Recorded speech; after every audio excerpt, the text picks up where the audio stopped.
Student, मैं ललित स्वागत करता हूं आप सभी का आपके अपने YouTube चैनल एग्जाम पल्स में। स्टूडेंट्स, आज का जो हमारा वीडियो रहने वाला है वो डीवी स्किप अभियान और उसके किस प्रकार के प्रयास किए जा रहे हैं उसको लेकर के अभियान के संदर्भ में, तथा उसका जो प्रभाव रहेगा वो आपकी फाइनल कट ऑफ पर क्या पड़ेगा, इसके संदर्भ में आज का ये पूरा वीडियो रहेगा। चलिए शुरू करते हैं। तो आप जैसे देख सकते हैं कुछ यहाँ पर मैंने पॉइंट्स नोट डाउन किए हुए हैं। ये पॉइंट्स अगर आप यहाँ पर नोटिस करेंगे, factors that affecting your cut off, यानी अब वो समान स्थिति जो मैंने आपसे पिछले वीडियो में भी चर्चा की थी कि आपकी फाइनल कट ऑफ क्या रह सकती है, तो वो स्थिति थोड़ा सा परिवर्तित होते दिख रही है। उसका कारण है कि एक तो डीवी स्किप अभियान आपका पहले से भी चलता रहा है, यानी आपकी जब डीवी का रिजल्ट आ गया था उसके बाद से ही मई से ही लगातार डीवी स्किप अभियान को संचालित किया जा रहा है, लगातार इस अभियान को संचालित किया जा रहा है। परंतु जब से अभी ये आपका रिजल्ट है, आपकी डीवी डेट अनाउंस हुई है 14 अगस्त को, तब से इस अनाउंसमेंट के बाद से ही आप समझ लीजिए डीवी स्किप अभियान 2.0 आप कह सकते हैं, बिल्कुल लेटेस्ट रूप से एक नई एनर्जी के साथ में, जिसके पास जो सोर्सेस हैं, जिस स्तर से इस अभियान को संचालित किया जा रहा है। तो इसमें अगर हम मेन पॉइंट्स की बात करेंगे तो जैसे डीवी स्किप अभियान में एक पॉइंट आप यहाँ पर नोटिस कर सकते हैं कि जो है स्टूडेंट्स के स्तर पे क्या प्रयास किए जा रहे हैं। तो जैसे स्टूडेंट्स आपके ट्विटर वगैरह कैंपेन कर रहे हैं, जो भी आपके उनके आसपास के जो लोकल एमपी वगैरह हैं उनसे वो ज्ञापन उनको सौंप रहे हैं स्टूडेंट्स के स्तर पे, ये सब चीज़ें की जा रही हैं। जो और भी यूट्यूब चैनल्स हैं उनको वो इस बात के लिए मनाने की कोशिश कर रहे हैं, लगातार कमेंट कर रहे हैं कि सर आप जो है डीवी स्किप अभियान के लिए कुछ ना कुछ जो है संदेश मैसेज दीजिए स्टूडेंट्स के लिए। इसके साथ साथ में वो स्टूडेंट जो किसी पेड ग्रुप से जुड़े थे अपने किसी न किसी यूट्यूब चैनल से या अन्य माध्यमों से, तो उनसे भी वो अपील कर रहे हैं। वहीं डीवी स्किप अभियान के दूसरे रूप में देखें तो वही बात आ जाती है, टीचर्स और यूट्यूबर्स जो हैं, जितने भी यूट्यूब चैनल्स वगैरह हैं, सब अपने स्तर से लगातार मैसेज दे रहे हैं, लगातार इस पर चर्चा कर रहे हैं कि आप जो है किसी भी तरीके से जो भी अगर किसी वैकेंसी में किसी न किसी सीट जिसने पा ली है और किसी जॉब को उसने पा लिया है, तो वो जाहिर सी बात है ये 2000 ग्रेड पे के इस 2000 ग्रेड पे वाली जॉब को स्किप कर सकता है यदि ऑलरेडी वो इससे बड़ी किसी पोस्ट पर सिलेक्टेड हो गया। अभी हम लोग चर्चा करेंगे कि ऐसा क्यों हो रहा है, पिछले एक साल में कितनी घटनाएं घटित हुई हैं उन सब पर। तो जरा एक आप ये मैसेज देखें, वीडियो देखें जो कि नीतू मैम और अभिनय सर का है। नीतू मैम ने तो बहुत ज़बरदस्त तरीके से रोस्ट किया हुआ उन स्टूडेंट्स को जो बहुत ज़्यादा जिन्हें 4 या 5 जॉब या 10 जॉब का दिखावा करना होता है, और अभिनव सर की भी आप भावुक अपूल देख सकते हैं। आपको जितना दहेज मिलना रहेगा उतना ही मिलेगा, बीवी तुम्हें एक ही मिलेगी। तुम्हें 4 नौकरी मिलेगी ना तो 4 बीवियां नहीं मिल जाएगी। अगर आपको 4 नौकरी के बल पे 4 बीवियां मिलती तो मैं कहती बेटा 10 में सिलेक्शन लो और 10 बीवी प्राप्त करो। आपको बीवी एक ही मिलेगी और नौकरी भी एक ही कर सकते हो। तो सबसे हाथ जोड़ के ये निवेदन है कि वो लेखपाल का डीवी स्किप करें, जिससे कि अन्य विद्यार्थियों को भी मौका मिले। क्योंकि जब इस तरीके की सोच रखेंगे कि मैं अगर डीवी छोड़ूंगा तो किसी और का फायदा होगा, किसी और के घर में चिराग रोशन होगा, तो भगवान आपको वैसी बातें कर लेके जाएगा। नौकरी खराब ना करें, प्लीज इस गुजारिश को सीरियस लें और डीवी देने ना जाएं लेखपाल का। धन्यवाद, thank you, thanks a lot.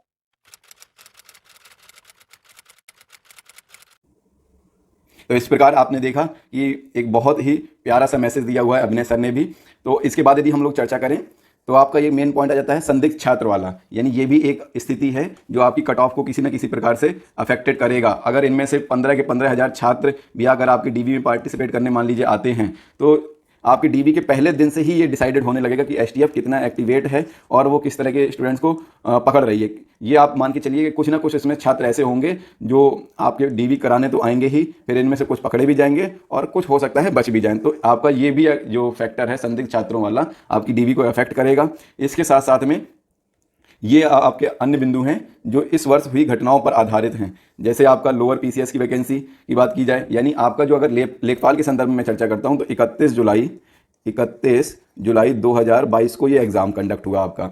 इस एग्ज़ाम से पहले और इस एग्ज़ाम के बाद में लगातार बहुत सारे पदों के नए पद सृजित भी हुए, बहुत सारे पद पहले से चल रहे थे। इन सब के रिजल्ट घोषित कर दिए गए और सबकी ज्वाइनिंग दे दी गई। जैसे लोअर पीसीएस की मैं बात करूं तो मेरा खुद भी मई 2022 में डीवी हुआ था, लेकिन फिर फाइनल सिलेक्शन नहीं हुआ। तो यहाँ पर अगर आप देखें तो ये आपकी मई में डीवी इसकी चल रही थी, फिर इसके बाद में चूंकि जुलाई में था तो अभी सब डाउट में थे कि हमारा सिलेक्शन होगा कि नहीं होगा, तो बहुत सारे लोगों ने इसका एग्जाम दिया होगा। तो इस प्रकार से अब जो व्यक्ति लोअर पीसीएस के पद पे चयनित हो गया है वो क्या करेगा, अवॉइड करेगा इस पद के लिए। इसी तरह से आप देखेंगे यूपी पीसीएल जो एग्जीक्यूटिव असिस्टेंट वाली यदि हम बात करें, एग्जीक्यूटिव असिस्टेंट और इसके साथ में कंप्यूटर असिस्टेंट वाली बात करें, ये दोनों भर्तियां भी 2022 में ही इसी समय आई थी और इसके बाद इनके एग्जाम नवंबर दिसंबर के आसपास इनके एग्जाम कंडक्ट किए गए। जून में इसका जो है टाइपिंग था, मैंने टाइपिंग भी इसकी दी थी। इसके बाद जुलाई में इन पदों के लिए आपका डीवी कंडक्ट कराया गया था, मैं भी डीवी में गया था और फिर इसके बाद में फाइनल जो है अभी अगस्त में ही, शायद अगस्त के पिछले पहले वाले जो वीक था, फर्स्ट वीक था, इसमें जो है इसका फाइनल रिजल्ट भी आ गया। तो अब वो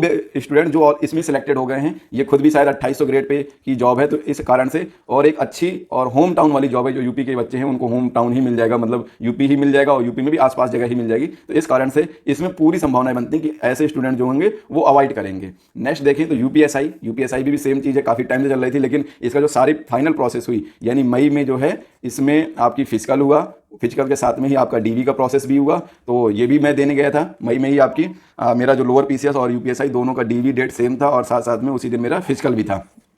तो यूपीएसआई में आप ये नोटिस करेंगे कि इसका भी रिजल्ट आपका जो है डीवी होने के बाद थोड़ा सा लेट हुआ, लेकिन इसकी भी अब ज्वाइनिंग हो चुकी है। लोग जो है अपना ज्वाइनिंग करने के बाद जो है वो चले गए हैं अपना जहाँ पर अकेडमी होती है, जहाँ पर इनकी ट्रेनिंग होती है, तो ट्रेनिंग अकेडमी ये लोग अपने ट्रेनिंग अकेडमी में जा चुके हैं। तो इस प्रकार से आप इस पर अगर नोटिस करेंगे तो ये एक आपकी 9,500 पदों की एक बहुत बड़ी भर्ती थी। फिर नेक्स्ट आता है आपका एसएससी सीजीएल ने भी बहुत कम टाइम लिमिट में 8 महीने के अंदर पूरी भर्ती कराई 36,000 से अधिक पदों की। तो इसमें आप ये मान के चलिए बहुत सारे बच्चे तो ऐसे होते ही हैं जो मतलब 2 प्रकार के या 3 प्रकार के एग्जाम देते हैं, क्योंकि सीजीएल का थोड़ा सा पैटर्न तो लेखपाल और यूपीएससी के एग्जाम से अलग रहता ही है। लेकिन आप ये मान सकते हैं कि कुछ ना कुछ बच्चे तो होंगे ही जो सीजीएल एग्जाम दे रहे होंगे, और सीजीएल एग्जाम देने के बाद उन्होंने जाहिर सी बात है बहुत सारे बच्चों ने सीजीएल क्रैक भी किया होगा। सेम चीज़ एमटीएस, सीएचएसएल और सीपीयूएसआई का, क्योंकि अभी लेटेस्ट सीपीयूएसआई का भी रिजल्ट आ चुका है अगस्त में, अभी 16 अगस्त को आया हुआ है। फिर यदि हम बात करें एनटीपीसी की, तो एनटीपीसी आपका 2019 में भर्ती आई हुई थी और इसका फिर टीयर 1 हुआ। टीयर 1 कोविड के टाइम पे हुआ, इसके बाद अभी टीयर 2 इसका जून में 2022 में हुआ, पिछली बार, अभी पिछले साल ही, तो ये भी मैंने दिया हुआ था। फिर इसके बाद इसकी जो है आपकी अगस्त में टाइपिंग वगैरह हुई, फिर इसकी रिजल्ट डिक्लेयर होने चालू हुए हर एक लेवल के। तो अब आप देख सकते हैं कि दिसंबर से लगभग इसके रिजल्ट डिक्लेयर होना चालू हो गए थे और अभी तक इसके रिजल्ट अलग अलग पार्ट्स के रूप में डिक्लेयर किए जा रहे हैं। तो इसमें भी मेरा फाइनल सिलेक्शन भी हो गया है। इस प्रकार से आप इसमें देखते हैं कि 36,000, इसमें भी 35,000 के आसपास वैकेंसी जो निकली थी, तो इसका भी इम्पैक्ट पड़ेगा, क्योंकि लेवल 3 लेवल 2 की अगर हो सकता है कि स्टूडेंट जो सिलेक्टेड हुए हैं वो चले भी जाएं, लेकिन लेवल 3, 5 और 6 जो है अच्छे पद, अच्छी सैलरी वाले भी हैं और बहुत सारे स्टूडेंट्स का तो होम टाउन भी मिल गया होगा। तो जो है इसमें भी बहुत सारे बच्चे ऐसे रहेंगे जो अवॉइड करेंगे आपका डीवी। तो इसके बाद यदि हम और आगे चर्चा करते हैं तो ये आपका एक ट्विटर कैंपेन चलाया जा रहा है स्किप लेखपाल डीवी के नाम से। जो भी स्टूडेंट्स लेखपाल का डीवी देने जा रहे हैं और यदि उनके मार्क्स कम हैं और वो चाहते हैं कि किसी भी स्तर पर उनके अगर थोड़ा सा 0.5 मार्क्स से रुक रहा है या फिर कुछ और स्थितियों में रुक रहा है, तो वो इसको जो है ट्विटर पे लगातार ज़्यादा से ज़्यादा ट्रेंड कराएं। हर हफ्ते इसको ट्रेंड कराया जाएगा, एक दिन डिसाइड करके। तो आप लोग ये ध्यान रखेंगे, हैशटैग स्किप लेखपाल डीवी करके हम लोगों को ट्विटर पर कैंपेन लगातार चलाए रहे हैं, इसको ट्रेंड भी कराना है। ये वो फैक्टर्स थे जो आपकी जो है कट ऑफ जो नॉर्मल स्थिति में जा रही थी, इसको निश्चित तौर पर प्रभावित करेंगे। अब देखिए इसमें 2 स्थितियां बन जाती हैं। एक तो सामान्य स्थिति जो जा रही थी अभी तक, यानी जो कट ऑफ जाना था 3-4 नंबर की कट ऑफ आपकी बढ़नी थी, लेकिन ये जो आपका डीवी स्किप अभियान है, फिर बहुत सारे टीचर्स और इन सब चीज़ों के विषय में, संदिग्ध छात्रों के विषय में हमने चर्चा की, तो ये आपकी जो कट ऑफ को ऐसा नहीं कि बहुत बृहत स्तर पर जो है अफेक्टेड कर देंगे, लेकिन ये डिपेंड करता है आपकी डीवी अभियान जो आपका चल रहा है इसकी कितनी ज़्यादा सफलता रहती है। यदि ये बहुत ज़्यादा सक्सेस रह जाता है, अगर ये बहुत सक्सेस हो जाता है, तो निश्चित तौर पे आप ये मान के चलिए कि आपकी जो है जो कट ऑफ है उस पर ज़्यादा इम्पैक्ट पड़ जाएगा। और यदि ये बहुत ज़्यादा मतलब प्रभावित नहीं करती है, सिर्फ नॉर्मल स्थिति पर प्रभावित करती है, तो भी कुछ ना कुछ मार्क्स जरूर कम हो जाएंगे। तो चलिए हम लोग अब देखते हैं कि वो जो है कितना इस पर इम्पैक्ट डाल सकते हैं। तो आप यहाँ पर एक बात आप नोटिस कर रहे होंगे, यहाँ पर मैंने पदों का विवरण दिया हुआ है। इधर पे आप देखेंगे कि ये यूआर कैटेगरी के पद जो है रिलीज हुए थे 3271 पद, और इनमें से 5323 बच्चों को जो है डीवी के लिए कॉल किया गया है। एससी की स्थिति में यदि आप देखेंगे तो 1690 की तुलना में 2805 को बुलाया गया है। एसटी में 152 की तुलना में 205 को बुलाया गया, यानी बहुत ज़्यादा लोगों को नहीं बुलाया गया। 152 तो पद ऑलरेडी थे ही, और 152 की यदि आप स्थिति में देखेंगे, एसटी की यदि हम बात करें तो इसकी जो कट ऑफ जाती थी वो 66.5 कट ऑफ गई थी, और बुलाए ही 205 गए। इसका मतलब अभी हम नीचे आकर कट ऑफ एनालिसिस करते हैं। फिर ओबीसी में आप देखेंगे तो 2174 की अपेक्षा जो है आपका 2174 की अपेक्षा सबसे ज़्यादा बच्चे इसी में बुलाए गए हैं, 6 गुना से ज़्यादा बच्चे इसमें बुला लिए गए हैं। तो इसके बाद हम देखें ईडब्ल्यूएस, तो ईडब्ल्यूएस में वही 800 अगर राउंड फिगर में माने तो 800 की तुलना में 5500 बच्चे, 5568 बच्चे यहाँ भी बुलाए गए। इस प्रकार से आप देख सकते हैं ये टोटल हुआ आपका, ये आपका जो है ये आपका टोटल हुआ, और यह आपकी कुल वैकेंसी जो है 8085 निकली थी। इसमें से जो है इतने बच्चों को अभी बुलाया गया है, 27455 बच्चों को बुलाया गया है। अब हम लोग एक बात और यहाँ पे समझने वाली है कि आपकी कट ऑफ पर किस प्रकार ये प्रभावित करेगा। तो एक तो आपका होता है क्षैतिज आरक्षण, जैसे स्वतंत्रता संग्राम सेनानी हो गए, विकलांग कैटेगरी के स्टूडेंट्स हो गए, विकलांग कैटेगरी के स्टूडेंट्स हो गए। और इसके साथ साथ में इसके साथ में यदि हम देखें तो आपका ये आ जाएगा, महिलाओं वाली कैटेगरी आ जाएगी और साथ में भूतपूर्व सैनिकों वाली कैटेगरी आएगी। तो इन सब को भी मिला करके 2450 के आसपास पद बन जाते हैं, जो कि आपके हॉरिजॉन्टल वाले में, हॉरिजॉन्टल स्थिति में आ जाएंगे। हॉरिजॉन्टल में क्या होता है, ये अपनी ही श्रेणी में, यानी जो हॉरिजॉन्टल कैटेगरी के होते हैं वो अपनी ही श्रेणी में जो है फाइट करते हैं, यानी यूआर में जाकर के फाइट नहीं करेंगे। यूआर में जाकर के वही फाइट करेंगे जो वर्टिकल वाले श्रेणी में है, अर्थात ओबीसी, ईडब्ल्यूएस, एससी और एसटी, ये जाकर के आपकी उस कैटेगरी में फाइट करेंगे। अब जरा हम लोग देखते हैं कि कट ऑफ क्या रह सकती है। ये आपके लिए मैंने एक चार्ट प्रिपेयर किया हुआ है, ये चार्ट को आप थोड़ा सा ध्यान से देखें। ये जो चार्ट है आप लोगों को प्रिपेयर किया गया है और इस पर बहुत ज़्यादा डिटेल पे काम किया, तब जाकर के ये आपका चार्ट तैयार हुआ है। बहुत डिटेल में आपको समझाने की अभी ज़रूरत है नहीं तो आपका जो है वीडियो भी बहुत लंबा हो जाएगा और आपको कन्फ्यूजन भी होगा। आप ये समझें कि ऊपर जो आपके जितने भी पॉइंट्स बताए गए हैं उन सभी बिंदुओं के आधार पर यदि हम निष्कर्ष निकालेंगे तो यूआर की वर्तमान में स्थिति थी ये 75.75 और ये 80 तक जा सकती थी, और सामान्य स्थिति जो है 79.5 तक जाएगी। यानी अभी डीबी जितना इम्पैक्ट डालता जाएगा ये आपका 0.5 से लेकर के 1 मार्क्स तक का इंप्रेशन बनाएगी। ये आप नोट डाउन कर लें। यदि डीबी अपने जो है जो उसका जो लक्ष्य है उसको पा लेती है, जो बहुत सारे स्टूडेंट्स हैं वो जो टीचर्स के द्वारा, स्टूडेंट्स के द्वारा जो निवेदन किया जा रहा है, यदि उसको मान लेते हैं, क्योंकि ये देखिए हर एक स्टूडेंट्स का अपना मतलब खुद का डिसीजन है, खुद की कॉल है कि वो उसे एक्सेप्ट करते हैं या नहीं एक्सेप्ट करते हैं, उसे अवॉइड करते हैं। लेकिन अगर आप मेरे तरह से माने, मेरे विचारों को ध्यान दें, तो यदि ऑलरेडी वो सिलेक्टेड है, उसके पास कॉल लेटर आ गया है, वो ज्वाइन कर चुका है, ज्वाइनिंग लेटर आ चुका है, ज्वाइन कर चुका है, तो फिर उसे अवॉइड करना चाहिए। यदि अभी वो खुद भी डाउट में है कि मेरा ज्वाइनिंग लेटर आएगा कि नहीं आएगा, या अभी मुझे क्लियर नहीं हो रहा है कहाँ मिलेगा, तो ऐसी स्थिति में वो दे सकता है। देखिए दोनों स्थितियों को हमको लेके चलना चाहिए। दूसरी पॉइंट यहाँ पर क्या है कि बहुत सारे स्टूडेंट्स होते हैं जो अच्छे पद पे हो जाते हैं, 2800 ग्रेड पे हो गए, 4200 ग्रेड पे हो गए, लेकिन मान लीजिए एसएससी के थ्रू वो हुए हैं या फिर आपका आरआरबी एनटीपीसी के थ्रू हुए हैं, लेकिन उनको जॉब कहाँ मिली हुई है, चेन्नई किसी को मिला, किसी को कोलकाता मिला हुआ है, किसी को नॉर्थ ईस्ट मिला हुआ है, या किसी को जम्मू मिला हुआ है। तो ऐसी स्थिति में हर कोई चाहता है कि उसकी जो जॉब हो वो उसके होम टाउन में हो, एटलीस्ट उसके जिस राज्य में रह रहा वहाँ तो हो ही। तो इस कारण से बहुत सारे बच्चे फिर होते हैं वो एग्जाम देते हैं। तो आप ये देख सकते हैं कि फाइनल कट ऑफ ये जाने वाली थी। अब इसमें 0.5 का तो इम्पैक्ट पड़ेगा ही पड़ेगा, लेकिन ये इम्पैक्ट 1 नंबर तक भी जा सकता है, यानी 78.5 नंबर भी जा सकती है। लेकिन आपका अभी जो है आपको नॉर्मल स्थिति में ये कट ऑफ है। फिर अगर हम ओबीसी की बात करें तो आप जानते हैं कि ओबीसी और की जो संख्या रहती है उत्तर प्रदेश में, वो काफ़ी ज़्यादा स्टूडेंट्स की संख्या रहती है, करीब करीब 40% तक वेटेज ले जाते हैं। तो इस कारण से यूआर और ओबीसी में कट ऑफ में बहुत डिफरेंस नहीं रहता है, लेकिन ये जो कट ऑफ है वो 78.25 रह सकती है। सेम चीज़ में 0.5 का ही अंतर आएगा, अगर बहुत अंतर आएगा तो।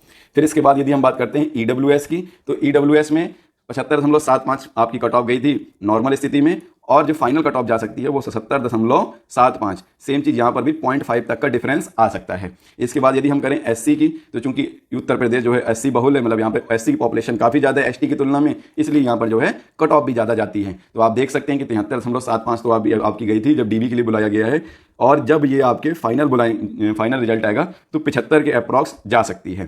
फिर यदि हम बात करते हैं एसटी की, एसटी में आपसे मैंने पहले बताया था बहुत ज़्यादा अंतर नहीं आएगा, क्योंकि 152 पदों के सापेक्ष 152 पदों के सापेक्ष मात्र 205 लोग तो वैसे भी बुलाए गए हैं, यानी बहुत ज़्यादा लोग बुलाए नहीं गए हैं। इसलिए जो कट ऑफ होगी ना, आप वो ध्यान नोटिस करें, वो 67.25 के अप्रॉक्स ही जाएगी, यानी 66.5 पे तो गई थी, 67.25, 0.5 का ही डिफरेंस ज़्यादा से ज़्यादा आएगा, इससे ज़्यादा नहीं आएगा। यानी अभी आप देख रहे होंगे अभी जो डिफरेंस आ रहा है वो 0.75 का आ रहा है, और संभवतः इतने से आपका काम चल जाएगा। तो जो 67.5 या 68 है एसटी में वो अपने आप को लगभग 99.99% आपको अपने आप को सेफ मान सकते हैं। नेक्स्ट कैटेगरी यदि हम बात करें तो फीमेल कैटेगरी आ जाती है। फीमेल कैटेगरी में आप देखेंगे तो जो कट ऑफ है पहले सामान्य स्थिति में गई है 75.75, और इसके बाद में अब जो संभावित कट ऑफ है, क्योंकि फीमेल की भी स्थिति यही है कि 1604 तो पद थे, और इस पद की तुलना में 2093 लोग ही बुलाए गए हैं। इसमें भी आप भी मान के चलिए बहुत सारी जो लड़कियां होंगी, गर्ल्स होंगी, वो ऑलरेडी यूपीएसआई और जो आपको पहले बताया इन सब पद पे सिलेक्टेड हो गई होंगी। ऐसी स्थिति में जो है बहुत ज़्यादा कट ऑफ बढ़ेगी नहीं, 76.25 के अप्रॉक्स रह सकती है।